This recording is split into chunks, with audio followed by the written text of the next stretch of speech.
I used to believe family meant unconditional love.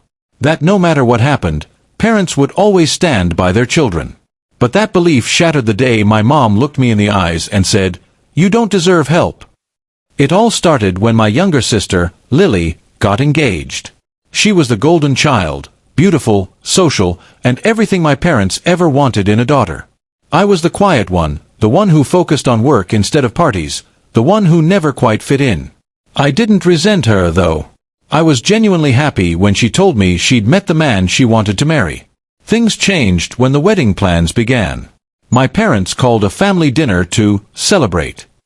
I expected it to be a simple evening, but as soon as I arrived, they announced they were giving Lily $80,000 to make her dream wedding come true. Everyone clapped. I smiled, even though something in my chest ached. Later that night, I congratulated Lily privately. I told her she deserved it. And I meant it. But part of me couldn't help remembering how, a few years earlier, when I asked my parents for a small loan to help with my first apartment down payment, they refused. Not because they couldn't afford it, but because, as my dad said, "You should learn to stand on your own feet." That phrase echoed in my mind as I watched them gush over Lily's venue photos and designer dress choices. A week later, my mom called me over to help her with wedding preparations. I went, thinking maybe this was my chance to reconnect. But when I arrived, I was treated more like a hired hand than family. Lily barked orders, my mom criticized every little thing I did, and my dad just sat there smiling, proud of how grown up his little girl had become. At one point, I tried to lighten the mood. "Looks like this wedding's turning into a royal event," I joked. My mom gave me a sharp look. "Well, Lily deserves it. She's worked hard for her happiness." That stung. "And I didn't?" I asked quietly. She sighed. "You've made your choices. You don't prioritize family or tradition. You always do things your own way.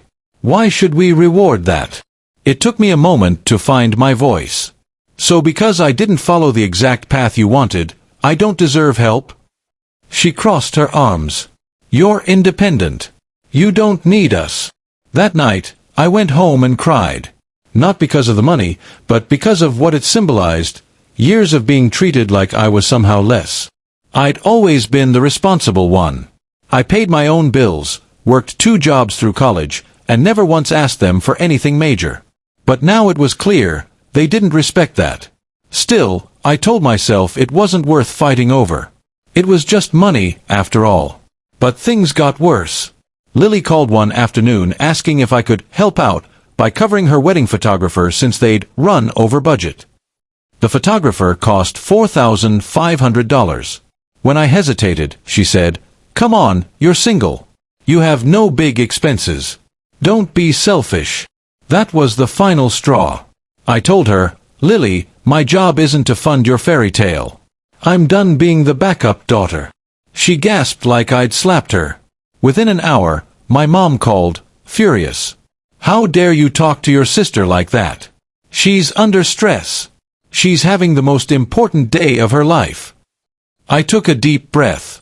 "And where were you during the important days of my life? When I needed you? When I struggled?" She didn't answer. So I said it, words that had been building for years. "You made it clear I don't deserve help. So don't expect me to play the dutiful daughter anymore. I'm done." Then I hung up. For weeks, the silence was heavy. No calls, no texts. Then the wedding invitation arrived in the mail. A fancy envelope, my name written in cursive. But there was a handwritten note inside. "We hope you'll put the past behind you and show up for family. Don't make this about yourself." I laughed bitterly. They'd spent $80,000 celebrating one child while telling the other she didn't deserve love or support, and now I was the selfish one? So I didn't go.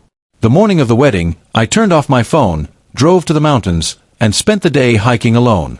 No noise, no expectations, no judgment. Just peace. For the first time in years, I felt free. That night, I posted a photo of the view, sunset spilling across the hills, with the caption, "Some things are better left behind." I didn't mean it as a message to my family, but they took it that way. A few days later, I received a long text from my mom, "You embarrassed us. People asked why you weren't there." You've hurt your sister deeply. I don't know if we can forgive this." I didn't reply. I realized I didn't owe anyone an explanation for protecting my peace. Months went by. The silence between us became permanent. Sometimes, I still see photos from Lily's wedding floating around on social media. Her radiant smile, my parents standing proudly beside her. And yes, it hurts. But I've also found something I never had before: boundaries. Cutting contact wasn't easy. There were nights I cried myself to sleep, wondering if I'd made a mistake. But each time I remembered my mother's words, "You don't deserve help," I knew I made the right choice. Because love that comes with conditions isn't love at all. Now, years later, I've built my own life. I bought my home, planned my own small wedding when I met someone who truly valued me, and did it all without my parents' help. It wasn't grand or expensive, but it was honest, and it was mine. Last month, I got a letter from my mom. No apology. Just a few lines. "We miss you. Maybe we went too far. Family shouldn't stay apart forever." I read it twice and smiled sadly. Maybe one day, we'll talk again. But until they see me as their daughter, not their disappointment, I'm keeping my peace. Sometimes walking away isn't revenge. It's self-respect.